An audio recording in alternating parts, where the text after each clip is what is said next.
Selamat datang di channel Klan Kobi. Hey, jangan skip video ini ya, tonton sampai habis, dan jangan lupa like dan subscribe biar Mimin tambah semangat. Cerita kali ini diawali dengan Tushi yang saat ini mulai terselimuti seluruh tubuhnya oleh aura kegelapan dan hanya menyisakan tangannya. Orang yang melakukan semua ini ternyata adalah leluhur dari klan Black Tiger, Ming Juechang.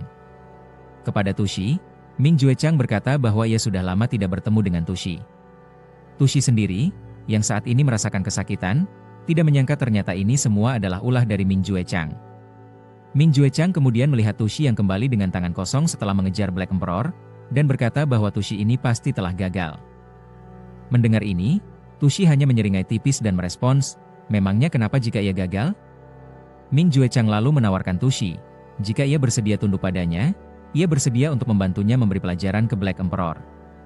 Mendengar tawaran itu, Tushi hanya tersenyum tipis dan menyunggingkan bibirnya, lalu menyeringai. Ia kemudian teringat dengan Ye Changqing dan pohon demon yang telah membuatnya ketakutan. Ia lalu berpikir bahwa jika Ming Juewang ini ingin lenyap, ia akan mengabulkan permintaan tersebut. Setelah memikirkan hal ini, Tushi pun berkata ke Ming Juechang dan menceritakan semua kejadian yang telah dia alami yang tentu saja telah ia ubah ceritanya. Mendengar ini, Ming Juechang tampak tak percaya dan menyuruh Tushi untuk tidak mencoba membohonginya dengan cerita karangannya. Merasa tekanan semakin menekan, Tushi tampak kesakitan. Ia kemudian memberikan informasi mengenai keberadaan lukisan Black Emperor mode penuh. Mendengar hal ini, sontak Ming Juechang tampak terkejut. Ia tidak menyangka bahwa akan ada lukisan Black Emperor mode penuh. Memikirkan hal itu, Ming Juechang membatin, pantas saja Tushi rela mengejar Black Emperor sejauh ini. Ternyata karena lukisan overpower itu. Setelah beberapa percakapan, aura kegelapan milik Ming Juechang kemudian menghilang, dan ini buat Tushi terkejut. Ming Juechang lalu bertanya ke Tushi tentang keberadaan Black Emperor sekarang. Setelah Tushi terbebas dari belenggu, ia pun tersenyum licik, dan memberitahu bahwa saat ini Black Emperor ada di sebuah kota di kaki Gunung Taikuan. Dan sebelumnya, dengan lukisan Black Emperor, sikapnya makin arogan, dan bahkan berani berkata bahwa ia akan gantikan klan Black Tiger untuk kuasai ras demon. Mendengar ini, sontak Ming Juechang tampak marah dan auranya membesar. Ia murka karena Black Emperor meremehkan dirinya dan klan Black Tiger. Kemudian, Ming Juechang meregangkan tangannya. Dan tiba-tiba sebuah bola aura muncul dari tangannya. Bola aura tersebut kemudian membentuk sebuah banner yang terselimuti aura kegelapan di sekitarnya. Selanjutnya, Ming Juechang pun melesat cepat menuju ke salah satu arah. Ia berniat untuk segera mencari keberadaan Black Emperor. Melihat perginya Ming Juechang, Tushi pun senang, menganggap Ming Juechang ini sangat bodoh dan gegabah. Dan kali ini ia tak sabar ingin segera melihat bagaimana Ming Juechang akan segera lenyap. Namun di tengah pikirannya, tiba-tiba saat ini terdengar suara teriakan dari suatu arah yang memanggil nama Tushi. Mendengar ini, Tushi pun tampak terkejut dan ia tidak tahu dari mana asal suara itu berasal. Suara itu ternyata berasal dari Duan Changde dan Luo Wanfeng yang saat ini sudah datang. Dan tidak hanya mereka berdua saja, tampaknya beberapa Holy Master juga sudah tiba dan saat ini mereka langsung mengerumuni Tushi. Duan Changde kemudian mengingatkan bahwa Tushi ini telah melanggar perjanjian antara manusia dan demon untuk tidak menerobos masuk ke wilayah Zhongzhou. Karena itu, mereka kemudian bertanya kepada Tushi, apa tujuan sebenarnya ia memasuki wilayah Zhongzhou. Mendengar ini, Tushi pun hanya tersenyum kecil. Ia memikirkan niat yang tidak baik, yaitu melemparkan semua kesalahan ini kepada Ming Juechang. Setelah memikirkan rencana tersebut, Tushi pun berpura-pura menangis hingga terlihat air mata keluar dari matanya. Ia lalu menjelaskan bahwa ia telah dipaksa oleh Ming Juechang untuk membantunya mencari sebuah harta. Karena itulah, ia terpaksa memasuki wilayah Zhongzhou. Menurut Tushi, Ming Juechang adalah sosok yang sangat serakah, dan baru saja ia pergi untuk merebut lukisan Black Emperor. Mendengar kata lukisan Black Emperor, Luan Feng pun sontak terkejut. Ia tahu konon lukisan tersebut bisa membangkitkan seorang demon Emperor. Tushi kemudian melanjutkan ucapannya sambil terisak tangis bahwa karena Ming Juechang takut dirinya akan merusak rencananya, ia melukainya sebelum akhirnya pergi. Setelah mendengar ucapan Tushi, Duan Changde pun menoleh ke arah aura kegelapan di dekatnya, dan ia bisa merasakan jejak aura Ming Juechang. Duan Changde kemudian berkata kepada Tushi bahwa dirinya akan menyelidiki hal ini. Karena situasi tersebut, mereka tidak akan menuntut Tushi atas kejadian ini. Dan untuk selanjutnya, ia juga menyarankan agar Tushi sebaiknya segera pergi meninggalkan daratan Zhongzhou. Mendengar ucapan Duan Changde, Tushi pun setuju. Ia akan mematuhi perintah tersebut dan segera akan pergi dari sini. Dan karena tak ingin berbasa-basi dan menunda waktu lagi, Tushi pun segera melangkah pergi, menjauh dari para Holy Master. Adegan pun kemudian berganti, dan saat ini di kota Kiaochi. Terlihat saat ini wujud rubah Tushi-san tanpa terpana melihat luka di tubuhnya sedang diobati oleh Ye Changqing. Setelah berhasil mengobati luka di tubuh Tushi-san, Ye Changqing tampak tersenyum dan mengatakan bahwa luka tersebut akan segera sembuh. Tushi-san pun tampak terkesima dengan perlakuan Ye Changqing ini. Menurutnya, Ye Changqing adalah sosok dengan kekuatan yang sangat hebat, tetapi ternyata sangat ramah kepadanya. Mendapat perlakuan hangat ini, Tushi-san pun menjadi semakin terpukau dan matanya berbinar-binar merasakan rasa suka kepada Ye Changqing. Melihat perlakuan Ye Changqing kepada Tushi-san, Black Emperor tampak menyeringai dan tersenyum kecil. Ia menegaskan bahwa tuannya memang sosok yang ramah. Namun, di tengah situasi tersebut, tiba-tiba langit di atas mereka berubah menjadi mendung. Menyadari hal ini, Ye Changqing tampak terkejut dan mempertanyakan mengapa cuaca tiba-tiba berubah secara drastis. Tak lama kemudian, muncullah sebuah bola terang yang diselimuti aura kegelapan di sekitarnya.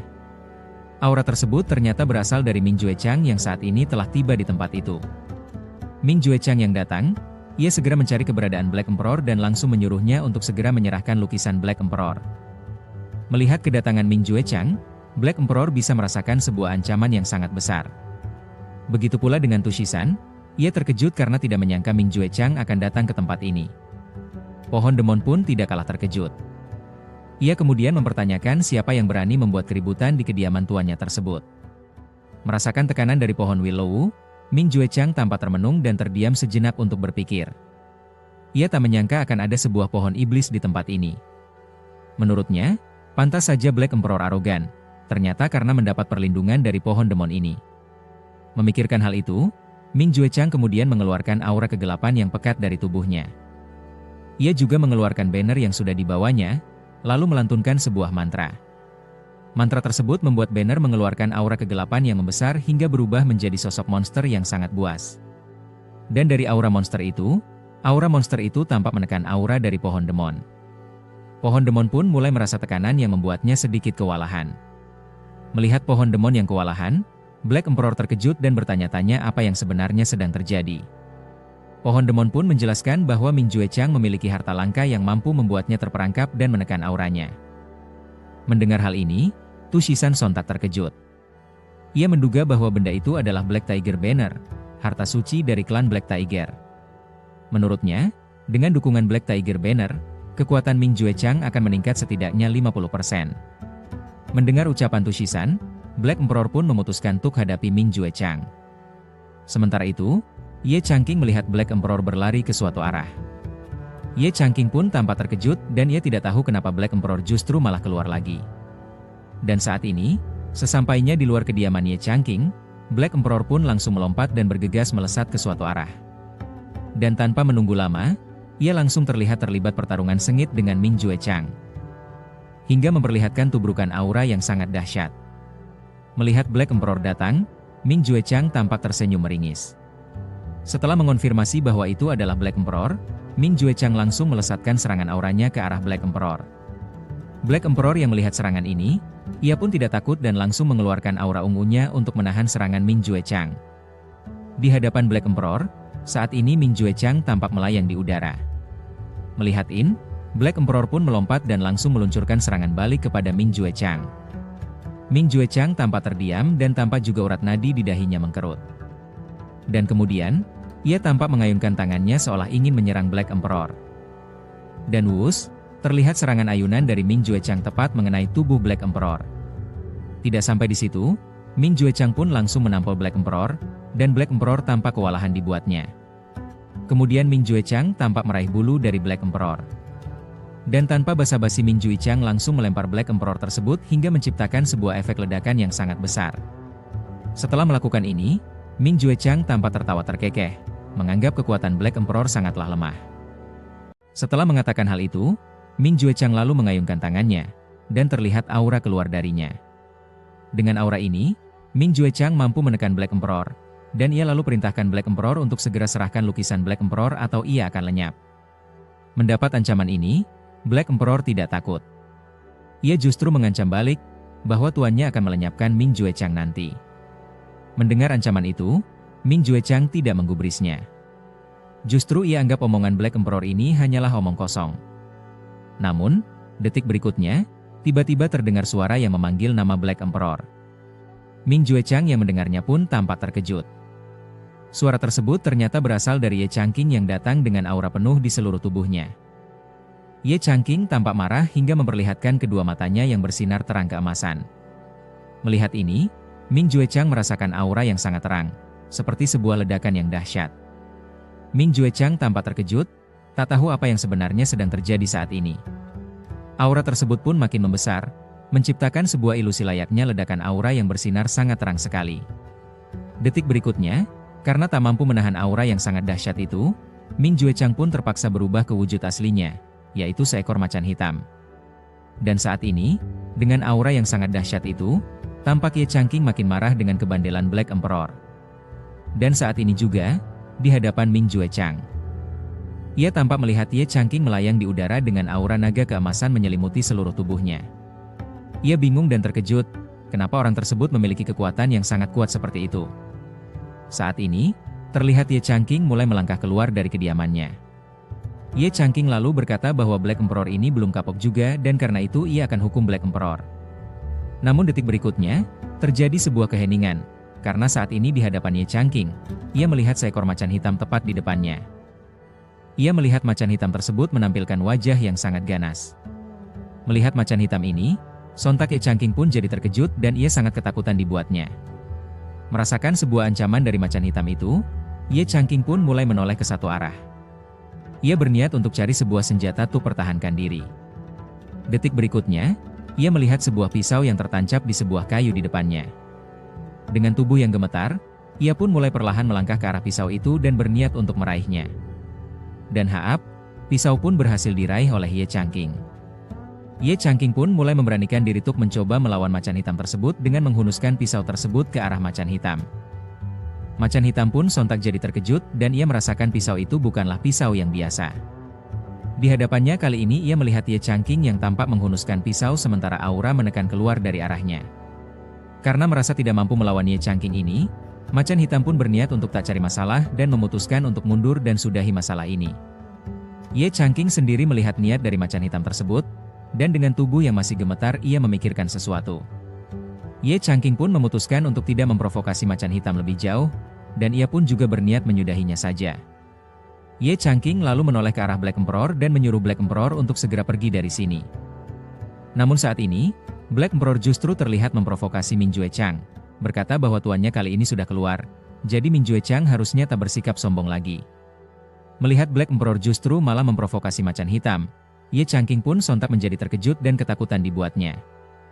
Ming Juechang pun justru menjadi marah mendapat provokasi dari Black Emperor dan ia tak terima dengan provokasi tersebut. Memikirkan ini, mata Ming Juechang pun tampak bersinar terang.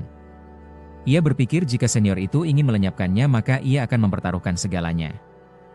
Setelah memikirkan ini, Ming Juechang pun kemudian memuntahkan cairan merah dari mulutnya.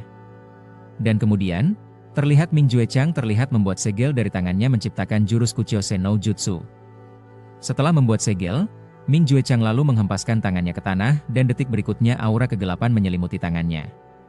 Aura tersebut semakin membesar dan terang, menciptakan sebuah efek yang sangat luar biasa. Black Emperor tampak waspada melihat aksi dari Ming Juechang ini. Ia mengetahui teknik itu adalah teknik pengorbanan jiwa dan darah dari ras demon. Sementara itu, saat ini di langit kota Qiaoqi, tampak Duan Changde dan lainnya sudah datang dan mereka melihat dari kejauhan fenomena luar biasa di hadapan mereka. Mereka menduga sepertinya Ming Juechang sudah mulai bergerak. Duan Changde lalu mengeluarkan sebuah token dari saku bajunya. Dan selanjutnya, ia menekan token tersebut sehingga menampilkan tampilan Yin dan Yang yang mengeluarkan aura. Token tersebut kemudian memperlihatkan sebuah layar proyeksi dan sepertinya Duan Changde berniat untuk menghubungi He Changxuan. Kepada He Changxuan, ia memberitahu bahwa ia sudah sampai di sini dan menyuruh He Changxuan untuk segera cepat menemuinya sekarang. Di sisi lain, saat ini seorang murid menerima koneksi informasi dari Duan Changde. Dan ia menyampaikan bahwa sebelumnya Master He mengatakan bahwa ia yakin bahwa macan hitam yang ada di kota Qiao tidak akan bisa melarikan diri. Mendengar informasi itu, Duan Changde dan Luo Wanfeng pun terdiam tidak tahu harus berkata apa mendapatkan informasi ini. Duan Changde lalu mengkerutkan wajahnya marah. Ia tak tahu apa yang dipikirkan Master He karena dia sendiri tak melihat tindakan nyata dari Master He. Dan saat ini, di hadapan Duan Changde sendiri tampak gelombang aura yang semakin membesar. Mereka merasakan aura iblis yang sangat menakutkan dari arah datangnya aura tersebut. Mereka menduga bahwa Min Jue Chang mungkin memakai semacam teknik rahasia kuno untuk lepaskan aura itu. Memikirkan itu, Luo Wanfeng pun kemudian berkata bahwa di antara para Holy Master, kultivasi Duan Changde lah yang tertinggi. Dan sekte Yin yang sendiri adalah sekte yang terkuat di antara sekte mereka. Mendengar perkataan Luo Wanfeng, Duan Changde pun tampak jengkel dan dia tak tahu apa maksud perkataan Luo Wanfeng ini. Luo Wanfeng pun menyarankan bahwa bagaimana kalau Duan Changde pergi lebih dulu dan melihat kondisi di dalam sehingga mereka dapat merespons dengan tepat. Mendengar saran ini, Duan Changde pun setuju. Ia kemudian menoleh ke arah datangnya aura kegelapan di kejauhan dan ia merasakan aura Min Jue Chang ada di depan sana. Karena tak ingin basa-basi, Duan Changde pun kemudian terbang melayang menuju arah kota Qiao. Namun, detik berikutnya, sementara ia melayang, tiba-tiba ia merasakan goyangan. Karena goyangan ini, tubuhnya pun terjungkal dan ia terlihat terjatuh dari pedangnya. Dalam benaknya, ia tidak tahu mengapa kinya tiba-tiba menghilang begitu saja setelah ia memasuki wilayah kota Qiao. Dan saat ini di kota Qiao sendiri tampak aura ledakan yang semakin membesar. Melihat ini, Duan Changde tampak terkejut. Ia tak tahu apa yang sebenarnya terjadi. Di hadapannya kini, ia melihat aura di kota Qiao semakin membesar, dan ia menduga Min Jue Chang pasti memakai teknik terlarang untuk lakukan ini. Dan ia juga menduga bahwa ki sejatinya baru saja menghilang itu pasti terpengaruh oleh teknik terlarang tersebut. Dan saat ini di kota Xiao sendiri, terlihat warga tampak panik berlarian untuk menyelamatkan diri dari aura kegelapan tersebut. Duan Changde sendiri tidak menyerah begitu saja, dan ia tampak dengan susah payah berusaha melangkah ke arah kota Qiao berniat untuk hentikan kejahatan ini.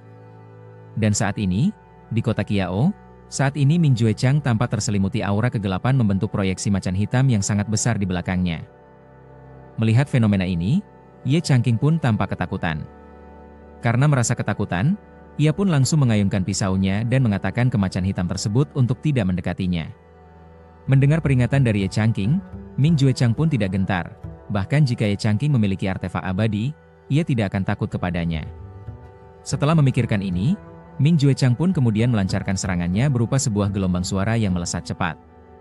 Gelombang suara tersebut kemudian menghantam Ye Changqing dan ini membuatnya terkejut. Ye Changqing yang terkejut akan serangan tersebut, ia tidak menyangka macan hitam tersebut mampu melakukan hal aneh seperti itu. Dan karena serangan gelombang suara tersebut pula, saat ini pisau yang digenggam Ye Changqing pun kemudian terlempar dari tangannya. Melihat ini, Min Jue Chang pun menyadari kesempatannya dan ia langsung melompat mencoba menerkam Ye Changqing. Tampak saat ini Min Jue Chang dengan wajah ganasnya meraung keras ke arah Ye Changqing. Melihat situasi ini, Black Emperor dan Pohon Demon pun menjadi terkejut dan mereka panik dengan serangan yang tiba-tiba tersebut.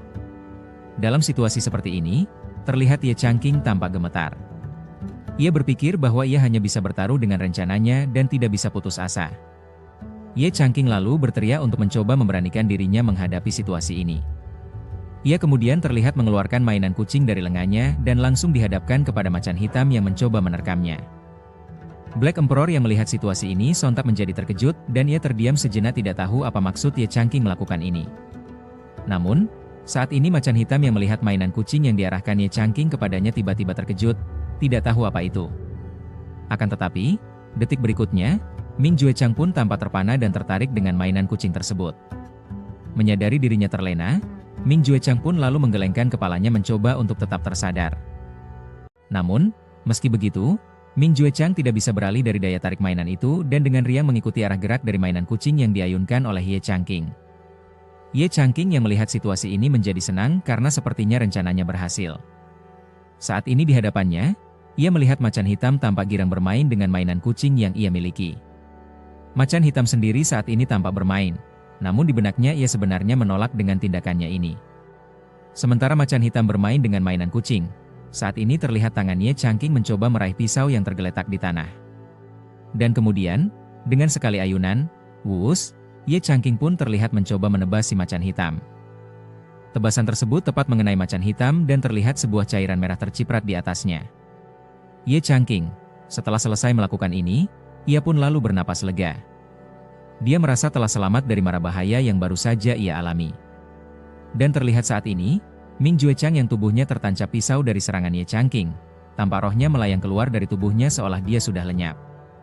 Melihat situasi ini, Black Emperor pun kegirangan dan ia sangat terkagum dengan kekuatan dari Ye Changqing. Menurutnya, berkat intervensi dari Ye Changqing, mereka bisa menghadapi Ming Juechang yang mereka anggap sangat berbahaya. Ye Changqing sendiri setelah berhasil kalahkan Ming Juechang. Ia punya ide untuk buat mainan kucing lebih banyak lagi untuk hadapi situasi seperti ini lagi. Sementara itu, beralih ke Duan Changde. Saat ini ia terlihat bersusah payah untuk memasuki kotak Yao yang terselimuti aura kegelapan. Namun, detik berikutnya, ia tampak terkejut menyadari sesuatu telah terjadi. Ia menyadari bahwa tekanan yang sebelumnya menekan dirinya kini hilang begitu saja. Dan saat ini juga, terlihat kilatan cahaya hijau melesat kencang di udara. Kilatan hijau tersebut ternyata adalah Luo Wanfeng yang saat ini sudah datang. Saat ini Duan Changde berkata bahwa di seluruh dataran Zhongzhou, tak ada yang bisa hadapi Dewa Macan Hitam kuno dalam sebuah pertempuran. Bahkan dirinya dan lainnya akan ditakdirkan untuk lenyap jika mereka melawannya. Dan karena itu, ia menduga bahwa sepertinya Ming Juechang telah menang dalam pertarungan itu. Setelah dengar ucapan Duan Changde, sontak Luo Wanfeng pun terkejut, dan bertanya, apakah dengan begitu Ming Juechang telah berhasil mengambil lukisan Black Emperor? Setelah menyadari kemungkinan tersebut, Duan Changde dan Luo Wanfeng pun kemudian bergegas pergi, dan takkan membiarkannya melarikan diri. Menurut mereka, jika Ming Juechang melarikan diri, maka dataran Zhongzhou akan ada dalam bahaya. Sementara itu, saat ini di kediaman Ye Changqing sendiri, terlihat Black Emperor tampak kegirangan melihat Ming Juechang terkapar tak berdaya. Di kejauhan, Ye Changqing juga melihat tubuh macan hitam yang sudah ia lenyapkan sebelumnya. Ia berpikir, apakah di dunia kultivasi ini macan hitam juga merupakan hewan yang dilindungi seperti di dunianya sebelumnya? Memikirkan ini, Ye Changqing kemudian segera menarik macan hitam. Ia berniat untuk menyembunyikan tubuh macan hitam tersebut terlebih dahulu. Dan terlihat saat ini, Ye Changqing tampak kewalahan dalam menarik macan hitam, tapi ia harus melakukannya untuk menghindari ketahuan bahwa ia telah melenyapkan macan hitam. Beberapa saat kemudian, dengan susah payah, Ye Changqing pun berhasil menarik tubuh macan hitam ke dalam rumahnya. Saat melihat hal itu, Tu Shisan pun sontak terkejut dan bertanya apakah macan hitam tersebut adalah Ming Juechang. Black Emperor pun mengiyakan dan ia berkata bahwa Ming Juechang sudah lenyap, dilenyapkan oleh Ye Changqing. Menurutnya, Ye Changqing sebelumnya dengan mudah melenyapkan Ming Juechang. Setelah mendengar ini, Tu Shisan pun menoleh ke arah Ye Changqing. Ia takjub dan merasa tidak percaya bahwa orang sekuat itu benar-benar ada di dunia ini. Setelah menyadari hal ini, ia juga sadar bahwa ia beruntung telah meyakinkan leluhurnya untuk tak melawan Ye Changqing. Melihat Tu Shisan datang, Ye Changqing pun menoleh ke arahnya dan ia bertanya kepada Tu Shisan apakah lukanya masih sakit. Tu Shisan yang saat ini kepalanya dielus Ye Changqing. Ia berpikir bahwa kekuatan Ye Changqing ini melebihi kultivator yang pernah ia temui, bahkan lebih kuat dari leluhurnya. Untuk itu, ia pun bertekad bahwa ia harus berpegang teguh pada Ye Changqing dan jangan sampai melepaskan kesempatan ini. Setelah memikirkan ini, Tu Shisan kemudian berusaha untuk menaiki tubuh Ye Changqing. Ye Changqing pun tampak senang dengan wujud rubah Tu Shisan ini. Dan ia merasa Tu Shisan ini sangat imut. Dan karena itu, kemudian Ye Changqing pun putuskan mulai sekarang ia akan jadikan Tu Shisan sebagai hewan peliharaannya nomor 1. Mendengar Ye Changqing, Tu Si pun tampak tertegun sejenak, tak tahu harus mengatakan apa. Namun detik kemudian, terlihat mata Tu Shisan berbinar. Ia tak sangka bahwa Ye Changqing yang kuat ini bersedia menghargai dan menerimanya. Akan tetapi, di sisi lain, ia juga meminta maaf kepada leluhurnya, karena pasalnya, ia tak bisa lanjutkan ambisi dari klan rubah lagi, karena saat ini ia hanya ingin selalu bersanding di sisi Ye Changqing. Black Emperor yang melihat situasi ini pun tersenyum senang. Ia sudah menduga bahwa Ye Changqing akan mampu membuat terkesima Tu Shisan. Adegan kemudian berlanjut, dan saat ini di depan kediaman Ye Changqing. Terlihat saat ini Duan Changde dan Luo Wanfeng telah sampai di tempat ini. Sesampainya di sini, Luo Wanfeng tampak celingukan mencari Ming Juechang.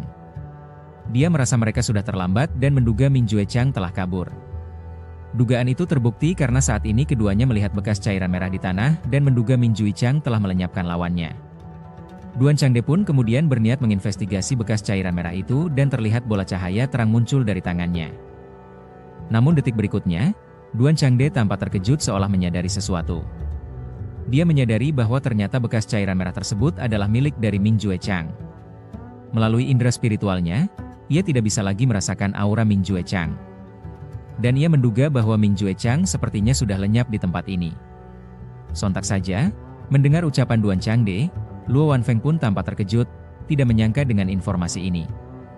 Luo Wanfeng pun kemudian bertanya kepada Duan Changde, apakah ada seseorang yang melenyapkan Ming Jue Chang di sini sebelumnya?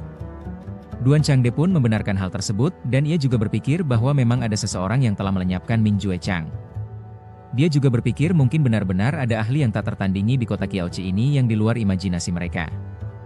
Mendengar ini, Luo Wanfeng pun kemudian bertanya kepada Duan Changde, menurutnya siapakah orang yang telah melenyapkan Ming Jue Chang tersebut?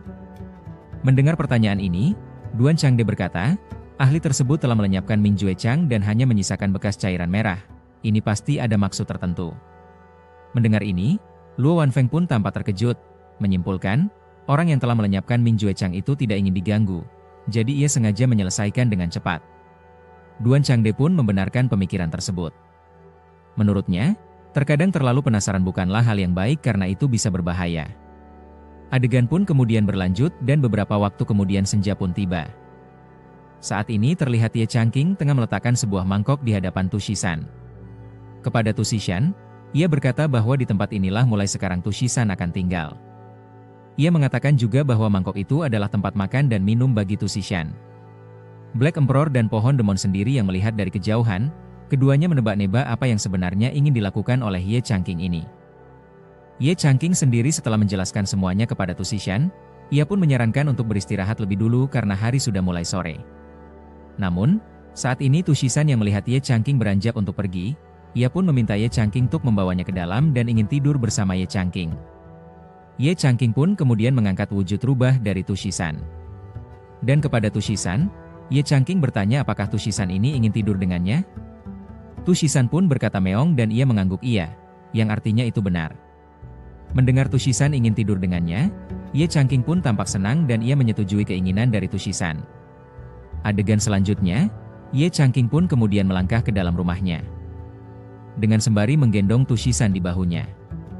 Black Emperor dan Pohon Demon yang melihat situasi ini, mereka kemudian menyimpulkan bahwa Ye Changqing mungkin sedang menguji Tu Shisan.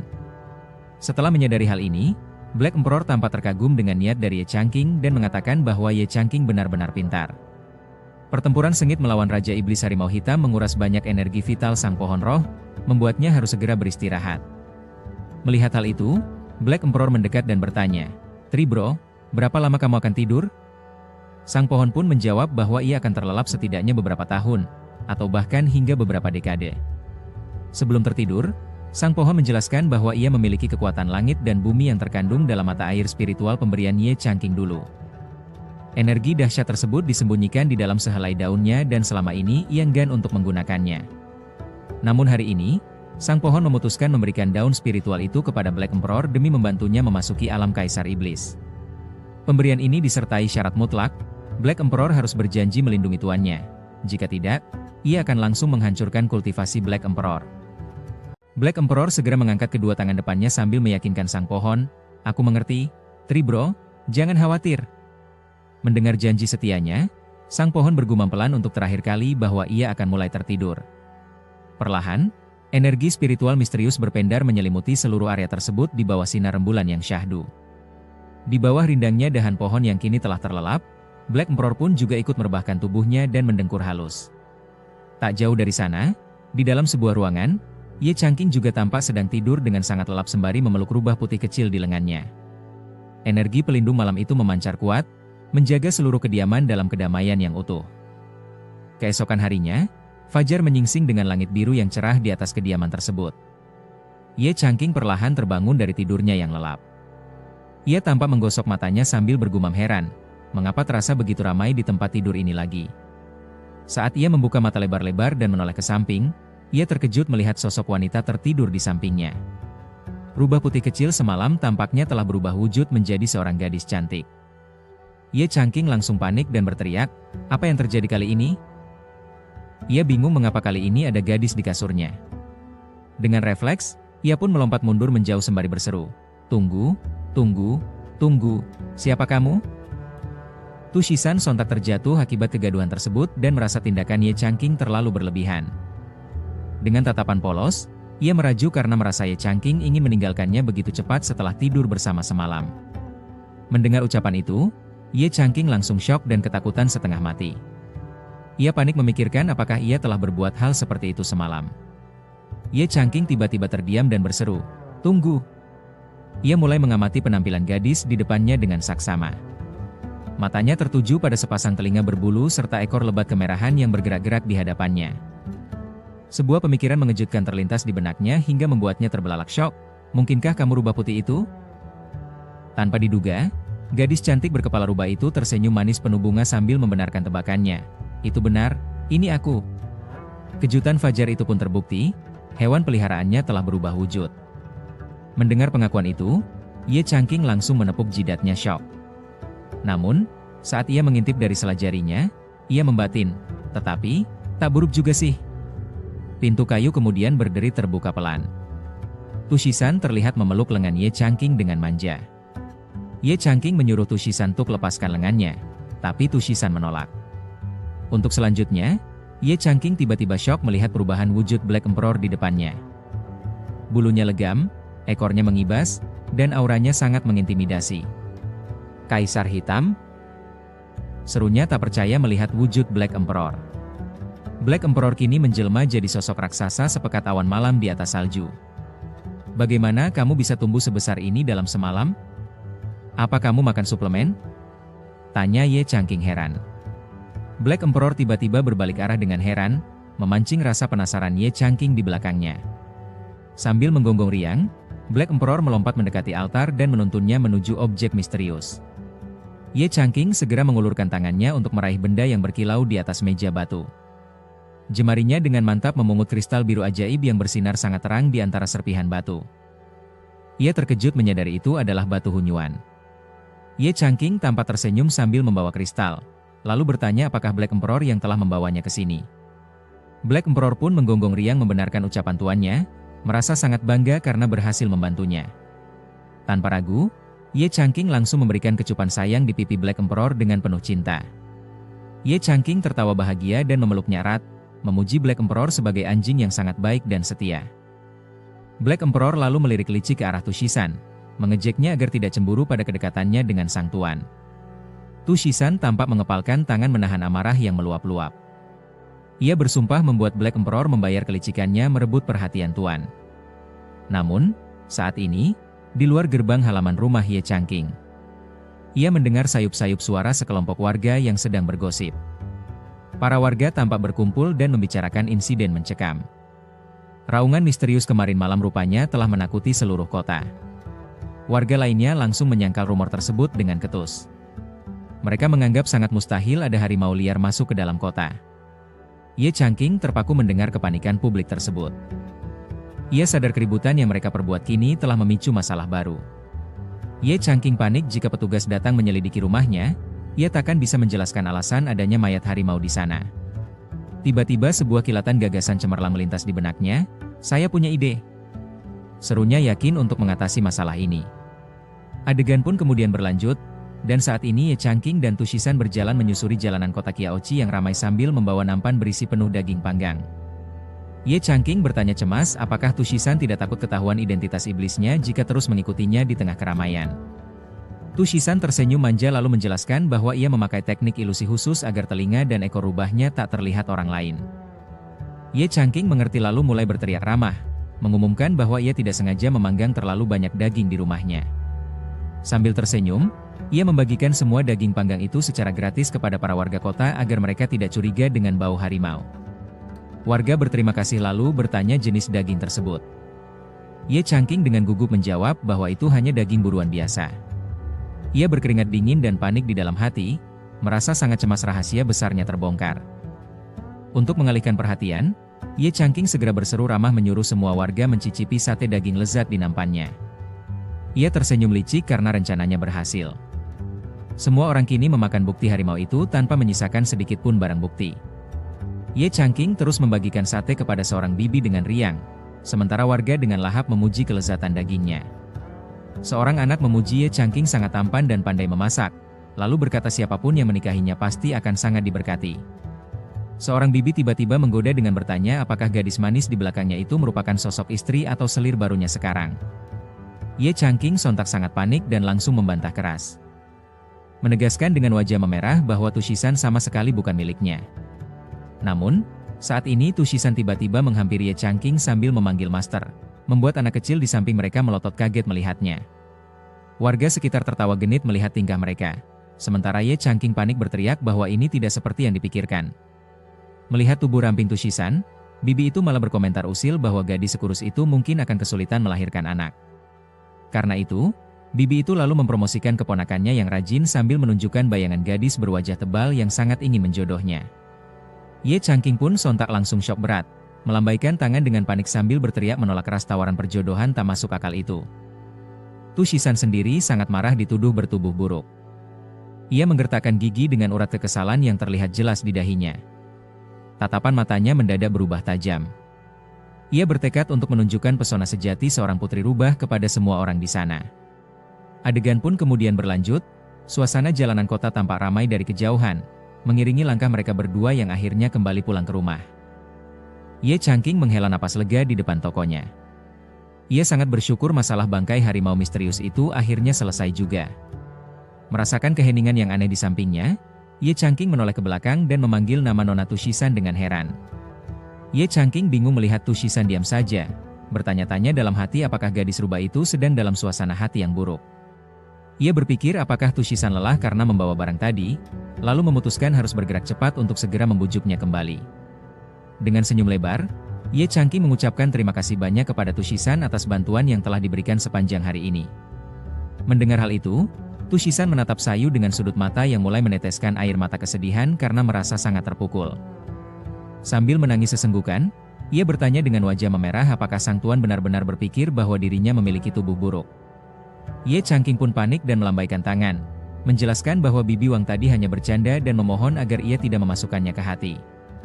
Mendengar ini, Tushisan mendadak maju mendekat sambil tersenyum menggoda, lalu bertanya apa yang sebenarnya dipikirkan oleh sang guru tentangnya. Melihat kesempatan untuk membujuk, Ye Changqing langsung mengangkat jempolnya dengan penuh keyakinan untuk memberikan pujian tertinggi. Ye Changqing menegaskan dengan jujur bahwa sosok alami Nona Tushisan adalah keindahan tiada tara, satu dari 10.000 gadis. Mendengar ini, Tushisan pun langsung kegirangan dengan aura penuh cinta, bertekad tidak akan membuang momen indah ini untuk mendekati sang tuan. Sementara di sisi lain, Kaisar Hitam menjulurkan lidah sambil membatin bahwa pesona klan rubah memang kuat, untung ia hanya menyukai anjing betina. Namun, saat ini, Ye Changqing justru bergumam heran memikirkan maksud dari memanfaatkan momen, merasa bingung dengan kode tersembunyi yang ia tangkap. Akan tetapi, seketika sebuah kilatan ide muncul di kepalanya. Oh, aku mengerti. Serunya lantang setelah menemukan jawaban yang ia cari. Tanpa membuang waktu, tangan Ye Changqing pun langsung bergerak cepat menyentuh pundak Tushisan demi melancarkan rencana barunya. Ye Changqing lalu menatap Tushisan serius lalu memintanya untuk berpose persis seperti apa yang baru saja ia katakan kepadanya. Dengan wajah merona merah, Tushisan menjawab malu bahwa ia sangat siap untuk membantu perintah apapun dari sang tuan tercinta. Setelah beberapa saat, wajah Tushisan tampak memerah padam sambil terengah-engah menahan rasa malu akibat pose yang dimintakan oleh tuannya. Ye Changqing terlihat menyeringai puas menatap hasil kerjanya. Menggumam kagum bahwa pemandangan di depannya terlihat sangat luar biasa indah. Tushisan sendiri mulai merasa kelelahan karena harus terus berdiri kaku, lalu bertanya manja berapa lama lagi ia harus berpose seperti itu. Mendengar ini, Ye Changqing pun menyahut tenang dari balik meja lukisnya, meminta Tushisan bertahan sebentar lagi karena lukisannya hampir selesai digambar. Sementara itu, di sisi lain, Kaisar Hitam tampak merutuk kesal di dalam hati karena ia sudah membuang gengsinya hanya demi menonton kegiatan aneh tersebut. Tushisan bingung lalu berbisik pada Kaisar Hitam, bertanya apakah sang guru memiliki hobi khusus yang terbilang cukup eksentrik ini. Mendengar ini, Kaisar Hitam hanya menyuruhnya diam dan berpikir positif. Karena hasil lukisan sang tuan kelak bisa mendatangkan kekayaan yang sangat besar. Kaisar Hitam juga yakin bahwa lukisan indah itu pasti bisa membantu meningkatkan kultivasi Tushisan dengan sangat cepat.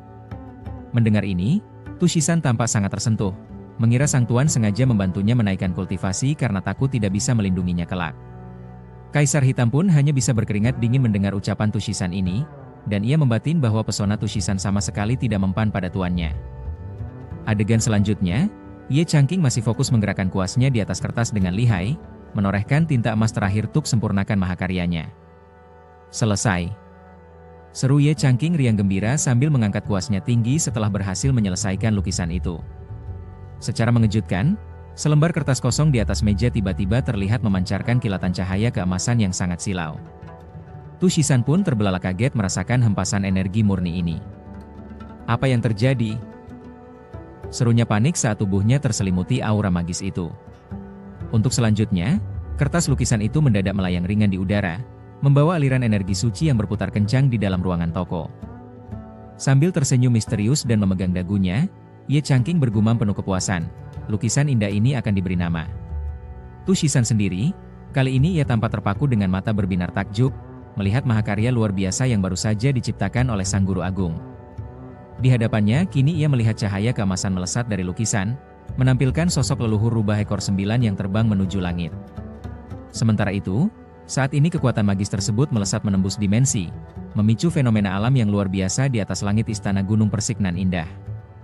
Tak hanya itu, petir juga menggelegar dahsyat membelah guntur, mengguncang seluruh wilayah klan rubah akibat gelombang energi kultivasi yang masif. Melihat fenomena ini, anak-anak klan rubah pun sontak terbelalak kaget.